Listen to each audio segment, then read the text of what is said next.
Hello, everybody. My name is Joey Harris. Today is January 26th, 2021. I am in sunny Southwest Florida, Fort Myers, Florida. I live down here with my wife and my two dogs. We've been down here for about 12 years now. I originally am from Indiana. I graduated from Indiana University with a bachelor's degree in biology. I immediately moved to Alaska, where I worked on fishing boats, collecting data for national marine fisheries on catches and marine mammals.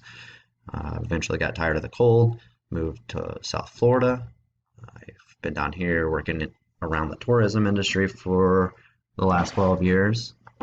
Through the pandemic, I've decided to go back to school.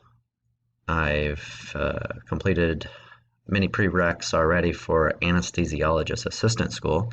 I've got biochemistry left and I have to take the GRE. So that's what I'm doing this semester, along with working full time.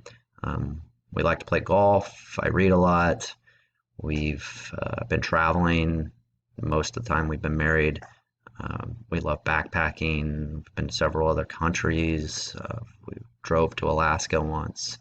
Um, we we're probably going to get ready to hit the road again once I get accepted to school and she can do travel nursing. But other than that, I hope we have a good class and look forward to it. So, thank you.